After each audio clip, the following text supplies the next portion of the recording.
Well, good day to you. It is July the 6th. I hope you're having a great day wherever you are. My name happens to be Gary Willing.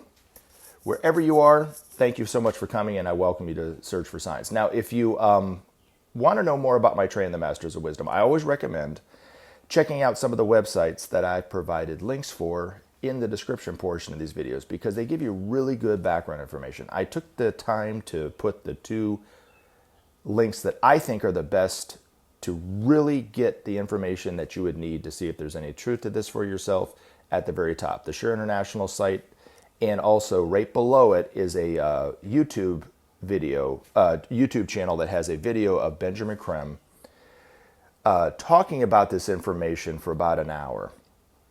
And the video is organized really well. So I don't know if that's on the Sure International site too or not or whatever, but this one happens to be on this YouTube channel. When I watched the whole thing, I was like, wow, this is organized really, really well. It gives you really good background information. You get a sense of who and what Benjamin Creme was like. More information about Maitreya and his priorities than you can anywhere else. So it only takes an hour to listen to it, and it's free.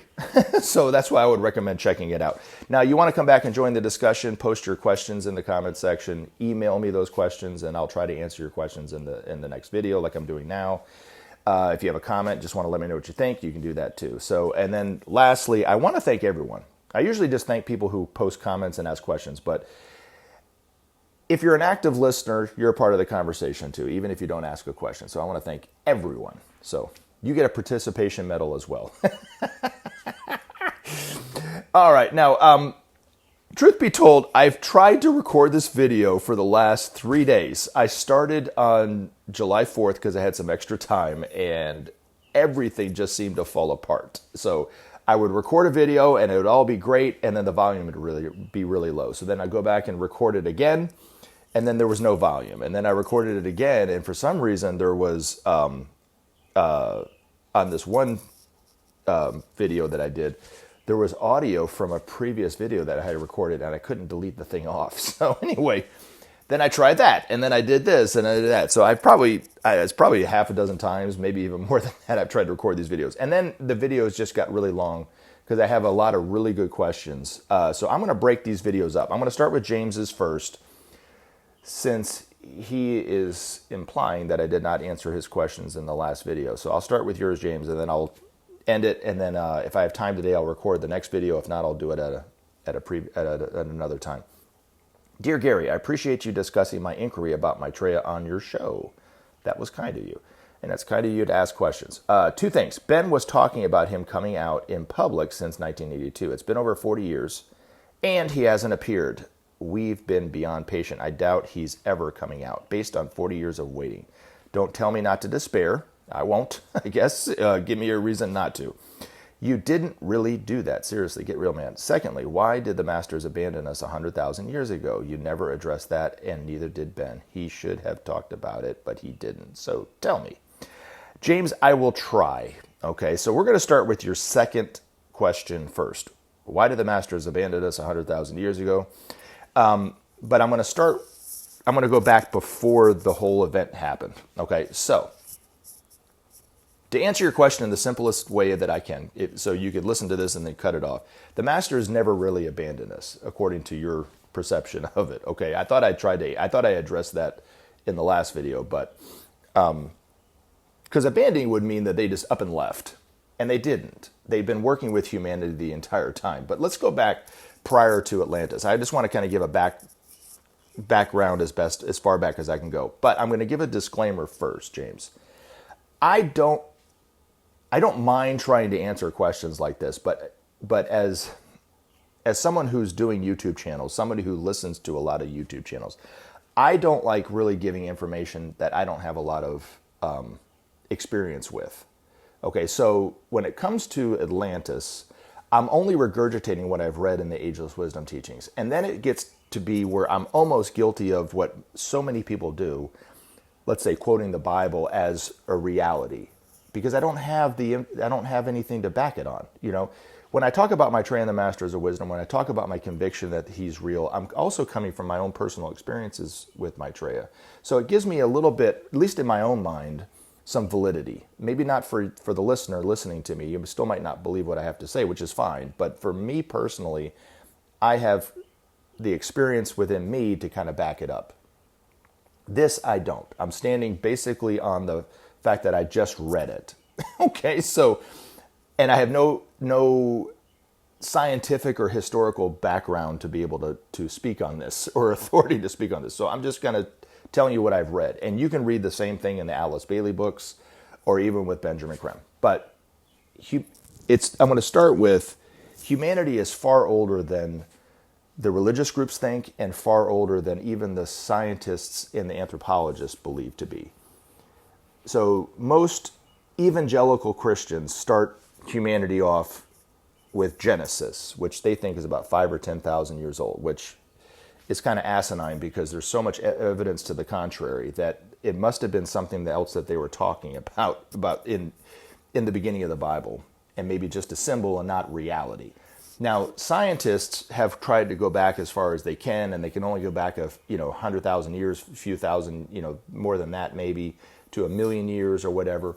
But according to the Ageless Wisdom Teachings, humanity is far older than even they were thinking. It's 18.5 million years from when humanity started to incarnate as mankind on this planet out of the animal kingdom. And when that happened, the masters started to guide and protect and stimulate humanity. And there was two great civilizations that came about. The first one was the Lemurian, which I don't really know anything about at all. So don't ask me any questions about that because I really honestly don't know. I'd have to go back and read the HPB writings and so forth. But it really, to me, Lemuria doesn't really pertain to what's going on today. It's more of the tail end of the Atlantean age that's really affecting what's going on today. But for millions of years, there was a civilization called Atlantis. Now, there was a continent, according to the Ageless Wisdom Teachings, in the middle of the Atlantic Ocean that has disappeared, and this event was the result of that. And we'll eventually come back where we'll see it a few hundred years from now. It's going to be sprouting back up out of the ocean, I guess. But for millions of years, there was this civilization. Now, the question I have, James, is was that the only area in which mankind was living? Is in the middle of Atlantic Ocean on the Atlantean continent, or were they spread out to what is known as Asia, Europe, and the Americas, and maybe Australia? Or was it prior to that just on that continent? I don't know. Okay, but this continent had a mankind that was technologically a lot more advanced. Maybe not quite as knowledgeable as educated as we are today, but they were technologically more advanced. And that technology was given to them by the masters of the time. But the masters taught humanity openly. We knew who they were and those kind of things. And then somewhere toward the tail end of the Atlantean civilization, there was another group of masters who have a work to do and a function on this planet, but their work and function started to overflow into impeding the evolution of humanity. So the masters are behind the evolution of humanity. These group of masters are involutionary. That means spirit going into matter. But their purpose is to keep the planet together and not just break apart. So they have a function to play. But when their work and activity becomes quote unquote evil is when it impedes the evolution of humanity, which it's doing today. And so the masters refer to them as the lords of materiality or the forces of evil. They kind of use those interchangeably. And that group, but their abilities to do things, to communicate telepathically, to control over matter is the exact same as the masters, except they're devoid of love. So the masters manifest the love nature in them. These masters do not. And they're remnants of a previous solar system when involution was the highest form of spirituality. This is all coming from the Ageless Wisdom Teachings. Like I said, I have no personal experience of it. In fact, if you ask me to describe what life was like, where involution is the highest form of spirituality, the only thing I can answer is I would not want to be around during that time because it does not sound pleasant. But I don't know. Maybe it was a great time. But their work, like I said, it started to become evil by influencing humanity. And then toward the tail end of the Atlantean civilization, their influence over humanity was roughly equal to the forces of light, or the masters of wisdom, which is the group of masters that I refer to today, where they were equally influencing humanity. And then it sparked a great war. Very similar to what happened during World War II, because World War I and World War II was a reenactment of that exact same war between the forces of light and the forces of darkness. And that just happened 85 or 100 years ago or whatever, right? So, but 100,000 years ago, there was a battle that happened, and it resulted in the destruction of Atlantis. Now, I don't know if it was a conscious treaty, but there was a treaty between the two groups, for lack of a better word, that they agreed, because it was a stalemate, nobody really won, that they would not influence humanity directly for a time. And that time has been 100,000 years. Now, they didn't abandon us, they didn't leave, they didn't stop guiding and protecting humanity. This is an important point that I think you're missing, James. And so just because we didn't know who they were doesn't mean they weren't doing something. So these masters lived in very, very remote parts of the world, like the Rockies, the Andes, especially in the Himalayas, the Gobi deserts, and some other various deserts around the world. But their work and activity went out and helped humanity through their disciples. So any man or woman over the known history that has helped humanity, guided, taught humanity in a way, was working with these masters. And it could be in any field, James. It could be in architecture, politics, the arts, spiritual teachings, religion, and those kind of things. But these masters, as a group, over the last 100,000 years, after they pulled away from the public eye and retreated into their remote areas, knew that they would have to come back into the everyday world as a part of their evolution. They knew that they would have to do it at some point. It was just a question of when. So prior to the ending of World War II, it was thought that it would be another 1,000 years before they could come back. So the original plan was that Krishnamurti would be the world teacher for this upcoming age, just as Jesus was the world teacher for the age of Pisces. And he was being prepared by Maitreya and trained by Maitreya for years to have that role. And his role would have been just as Jesus did, taught a little bit, gave a little bit of the plan to kind of get us on our way and keep us going. And then these masters would come back in the year 3000-ish or so. And then humanity would be ready. But what happened, and I'm sure you already know this because you're talking about waiting for this for Maitreya to come out for a long time. But somebody else might not know this, is there was two things. One, when this reenactment of this war during the Atlantean times, during World War I and World War II, happened, the Allies, which were backed by the forces of light or the masters of wisdom, defeated the Axis powers. And it didn't destroy them, it just defeated them at that time, which meant to the masters and signaled to the masters that the tide had shifted to where the masters had more influence over humanity than the forces of darkness. So, that signaled to them that we were ready to come back, that for them to come back perhaps quicker than they had thought. And then the real thing that really drove the whole thing to where they had to come back earlier was we developed the atomic bomb. And when that happened, these masters, when they see the future, they don't see it as one future. They see it as a myriad of futures, from the quite unlikely to the very likely. And it became to every one of these masters a future that was very likely that we would destroy ourselves. Didn't mean that we would, it just meant that there was a strong possibility that we would destroy ourselves. And then there were two instances that happened since then, the building of the Berlin Wall and the Cuban Missile Crisis, that we would have destroyed ourselves had it not been for the cooperative work of the initiates and disciples in the world, the Space Brothers and the Masters. We would have destroyed ourselves. So they knew they had to come back. Now, last month, 79 years ago last month, so in June of 1945, Maitreya made an announcement through the disciple Alice Bailey that he would have to come back, that the whole plan with Krishnamurti was moot at this point. He would have to come back along with his masters far sooner than anyone expected. And when he made that announcement in 45, the earliest he could come back was in 1950. Had the Cold War not started in the way that it did, he would have been able to come back. It's all dependent on humanity's activity, because they don't infringe upon anybody's free will, as a group, as a humanity, but even individually.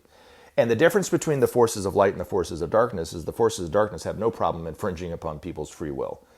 So, but they do.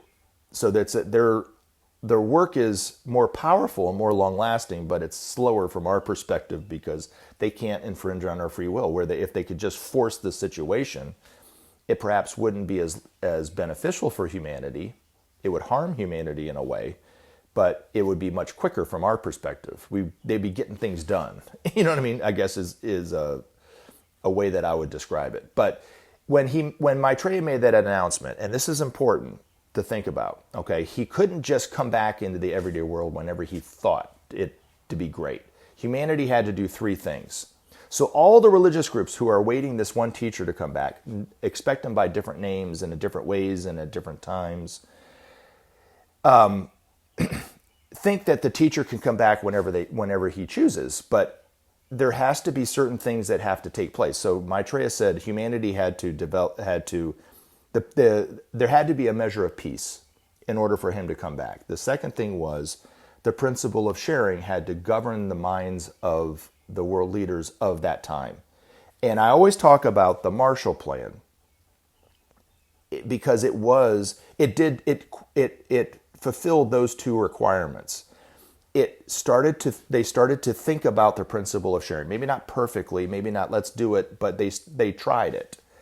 And it wasn't exactly the way that it's going to look in the future with the United Nations doing the principle of sharing, but it was a very simple way of doing it. They gave excesses of resources. The United States gave excesses of resources to Western Europe to rebuild Western Europe. Now, it didn't end there, and this is where the principle of sharing is so important. Those nations gave back excesses that they took. So they gave something back to the United States as a payment. And then the United States gave more excesses to them, and then they gave their excesses back, and so forth and so forth. So the United States was able to use excesses that the Europeans gave them. It created an economic boom in the United States too. I mean, it's incredible what it did. It was a miraculous, beautiful thing that happened. And even since then, after the end of World War II, it only lasted. The Marshall Plan only lasted for about 4 years. Those nations still have a peaceful, goodwill relationship with one another. It's not perfect. It's not manifested love. It is goodwill, which actually technically, from the master's point of view, is the lowest aspect of love, goodwill. So it created peace, a limited peace amongst a few little nations.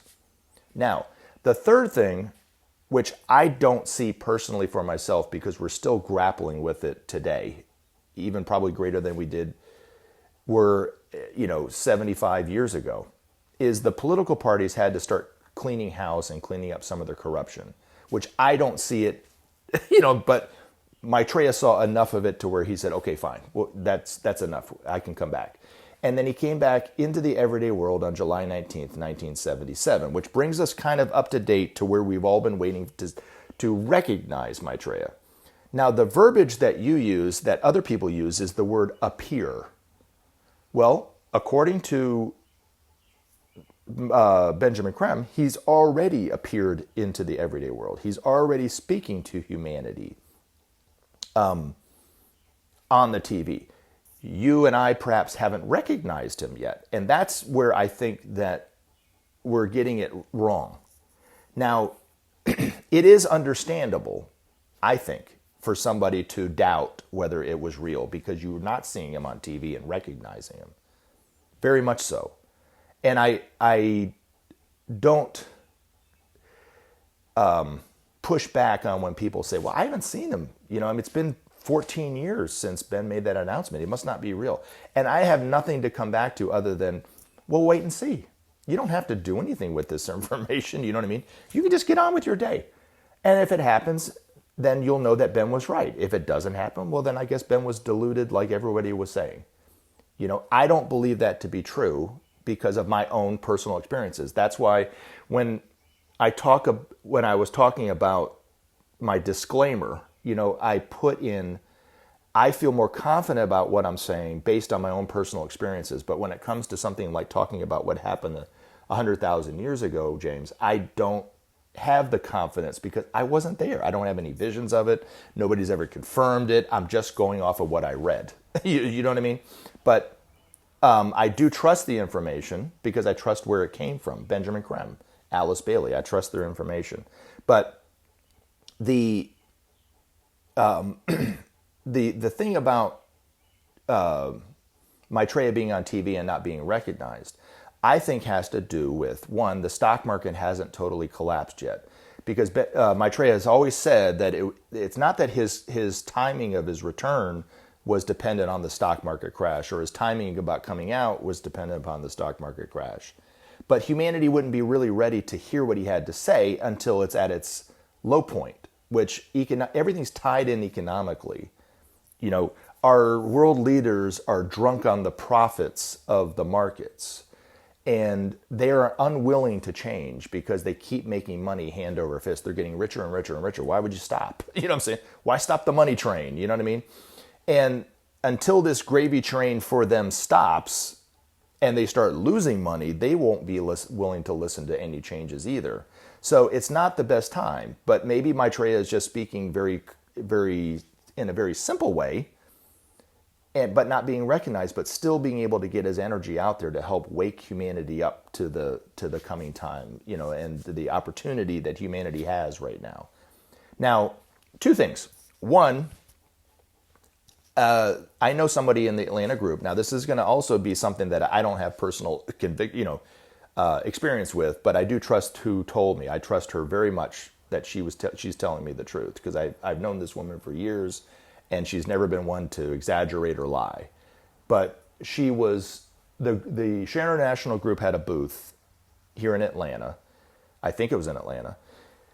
About the Masters of Wisdom. They had a picture of Maitreya in Nairobi, Kenya, the same one with him with that white garb and so forth. And this woman came by the table and started talking with her and asking her questions. And she goes, I've seen him on TV. And she said, really? And he goes, yeah. She goes, he doesn't look anything like this, but I know it was him. And he wasn't talking about esoteric teachings or things like that. He was talking about politics. But she goes, I know it was him. And I think that she did see him based on what the way that the person who relayed it to me, I could tell from her she really believed this woman, But that's the only evidence that I have. But perhaps some people from Sharon International who have followed this information for years have already seen him, but because Ben told them not to talk about it, not to say where you saw them, then the information's not getting out very quickly. You know what I mean? But the thing that, the second thing I was going to say too, that spurred me to do this YouTube channel. I know you didn't ask me this question, but you asked me to try to give you a reason to not despair, which nobody can give anybody a reason to not despair, you know what I mean? Other than just, you're going to have to find something else than despairing, I guess. I don't know. I'm not a psychiatrist, so I can't give any kind of hints or advice on how to not despair, other than just to serve, in some way. Find something that you like to do that helps the world, and then when you do, you'll stop despairing because you'll start to think about everybody else and maybe not so much yourself. Because I know for myself, I get really depressed when I'm just thinking about all my own crap. And when I stop thinking about my crap and think about others, it releases the endorphins and the joy in myself, I guess. I don't know. But the one thing that I was going to say that really spurred me to do these talks on YouTube. Okay. I've had a lot of really incredible experiences, and they've always left me with, did that really happen? You know what I'm saying?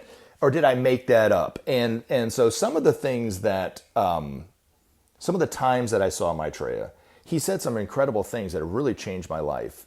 And I use those for myself. And if it was all made up in my head, well, then it was a great imaginary thing, but I don't think it is, but I'm just saying, but I've learned in those ways. But the one thing that really kind of spurred me to do these talks was when I was thinking about doing it or not or whatever, and okay, I was just going to talk about my own personal experiences with Maitreya. When I thought about this one that happened, I was like, oh my God, there's no way I could have made this up. There's no way I could have made this up in my mind. The payphone instance that I had where Maitreya put a message on a payphone happened before I knew anything about this information, and it's an incredible story to share. But the one that really just hit me as there's no way I could have made this up was when he helped me get the trash out of the building that I was cleaning. So right before Ben made the announcement that he was coming on TV, I was at a very low point in my life. I was stressed out of my mind. I was trying to get my wife and my daughter here from the Philippines. So I was working extra jobs to pay for their visas and their flights and everything. It was really expensive, even back in the day. I would never do it again. You know what I mean? But I was in the middle of the throes of getting them here, working from about 5 in the morning all the way up to about 11:30, 12 o'clock at night. I would get home. I'd probably sleep for about 4.5 hours, and I was back to it, the next day. And I never really had a day off, and it was just really kind of getting to me. And what happened was I worked at a building after my 2 jobs. I worked at a building at night to clean, and the building was a semi-secure building. It wasn't super max secure, but you couldn't just walk in there. And it was the reason why it was secure is because it was on this regional airport. It's called Charlie Brown Airport, or Fulton County Airport now, or something like that. Anyway, but the governor had his planes and had a fleet of planes in this building. So if he needed to fly to Savannah or fly to Macon, he didn't have to drive there. He could just get on a plane there and fly. So I cleaned that building. And then they had some other governmental agencies in there too, like the DNR, the Department of Natural Resources.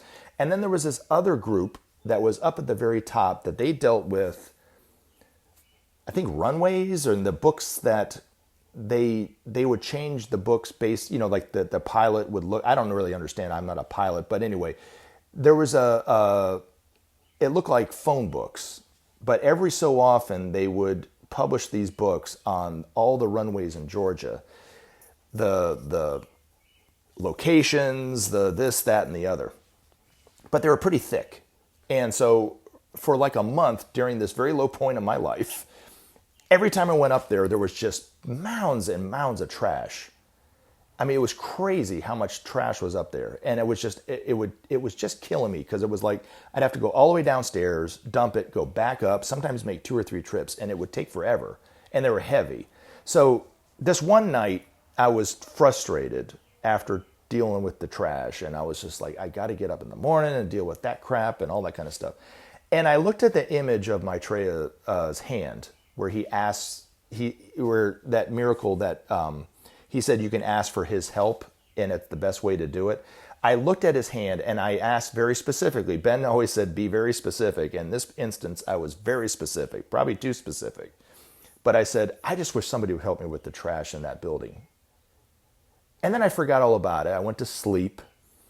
The next day I had to deal with the trash. And then I had that weekend where I wasn't cleaning. And then on Monday of the next week, I was cleaning everything else. The bathrooms were still dirty and had to vacuum. And then I finally got up to that very top part, and there was no trash up there. None. There was no trash in any of the trash cans. I was like, okay, all right. Well, I guess they're off. I totally forgot about me asking this request of Maitreya. And so I thought maybe they were off that day. Maybe it was a holiday that I wasn't really privy to or something. Or maybe they were just somewhere else doing something else. And then on Tuesday, there was no trash. And I was like, okay, this is cool. I'm getting an extra 15, 20 minutes of sleep. You know what I mean? And it just kind of eased me off of the edge that I was on, where I was standing on the edge. And I took a step back and I was like, okay, it's not so bad. And then once I got to Wednesday, hump day, still no trash. And I was like, okay, well, maybe they're out for the whole week. That's what I thought.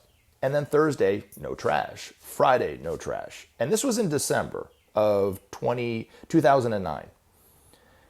Didn't think anything of it, just that it was just really nice to have a week off of trash. And then the next week, the trash appeared again. But this time I was kind of over the hump, and I was like, not a big deal.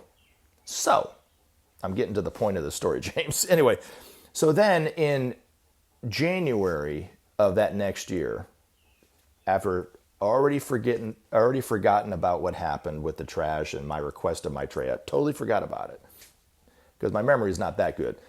I was about to clean the bathroom on the third floor, and this woman comes out of there, and she had the door open because that door was usually locked, and I had a key to open it up. And she said, "Gary, I left my keys on my desk. I have to use a restroom. Just leave the door open, and so I can get back in." I said, "Sure, no problem." And she goes, "Make sure you tell your associate to not close the door either." I'm like, "Who are you talking about?" And she goes, "The guy that helps you with the trash from time to time." And I went, "Wait a minute, there's nobody that helps me with the trash." And she goes, "Yeah." She goes, "Back a few weeks ago," and she was talking about that week that there was no trash. A guy came in and helped me with the trash. Now remember, I had just asked Maitreya before that happened for help. And I said, and she's now thinking that something nefarious happened, like maybe somebody was sneaking in there or something like that. And I said, it's okay. Maybe I did have somebody, I tried to calm her down because it was like she was really nervous about the fact that she saw this stranger in there that maybe didn't have authorization to do this, but it was Maitreya. And I said, now I'm remembering asking Maitreya for help. And I said to her, asked her, "What did he look like?" And she goes, "He was a tall African-American fella, looked like he was about 55 or 60. She said he was very polite, came in, said hello, got the trash, said have a nice day, and left. And then he came back, and I said, "What days did he come?" And she said, she pointed back to that week, and she said he came for like 5 days straight. So she remembered him. And then she was, "I don't know, there's somebody came." And she was just like that with me, almost in a panic, And I said, It's okay. Now, here's the other thing about this story. When I was thinking about doing it, this YouTube series, I thought about that, and I was like, there's no way that I could have made that up. There's no way that Ben could have sent her there because I didn't even tell Ben about this. You know what I'm saying? I didn't tell this woman about Maitreya. She had no idea about who Maitreya is, as far as I know. And so she wasn't even thinking that anything miraculous happened. She thought that somebody was going in there that shouldn't have been there. And so... But the other thing, too, about it was when I was thinking about doing this video, James, I asked the hand of Maitreya again because I wanted to talk about this story. I couldn't remember her name. And I just looked at the hand of Maitreya, this picture I have framed of the hand of Maitreya.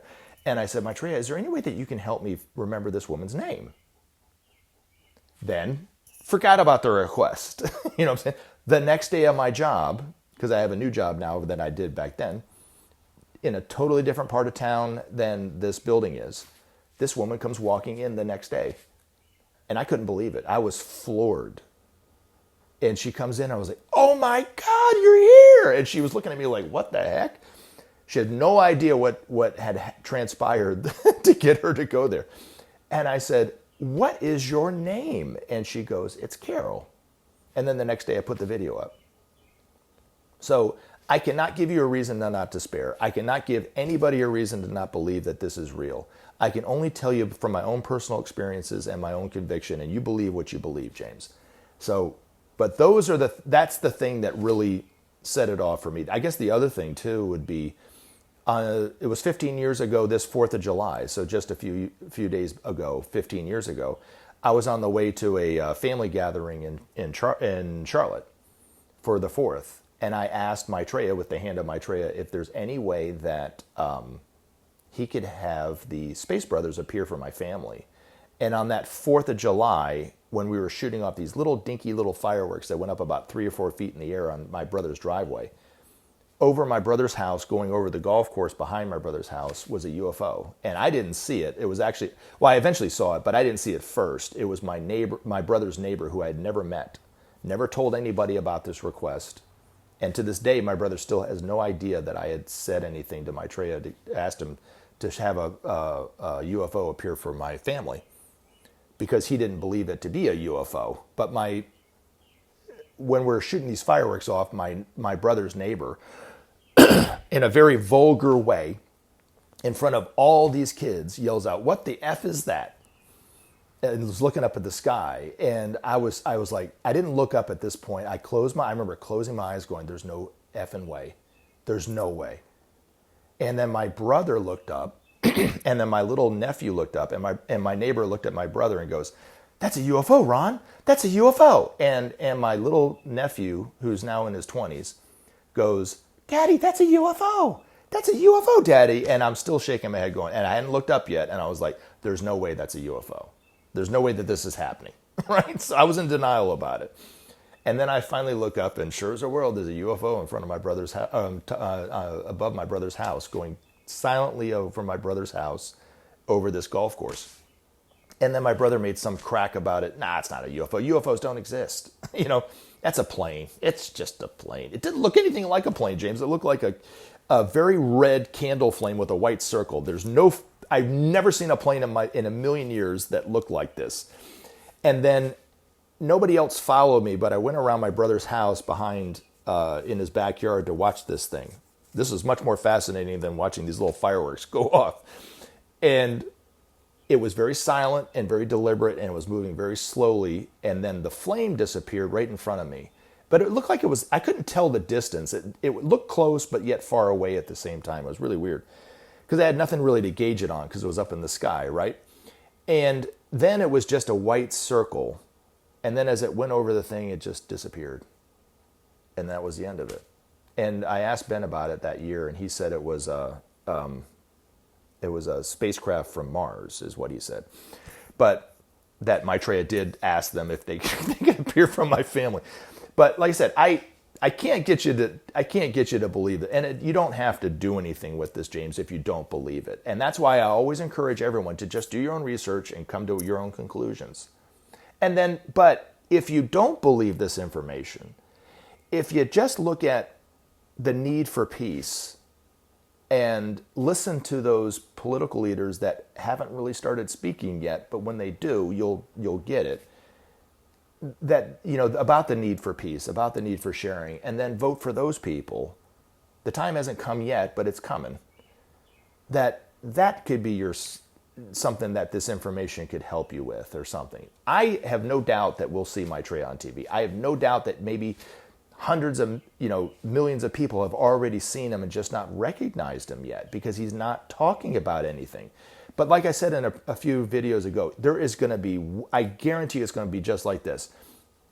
And this is just my guess, so I can't really guarantee it, but you know what I'm saying.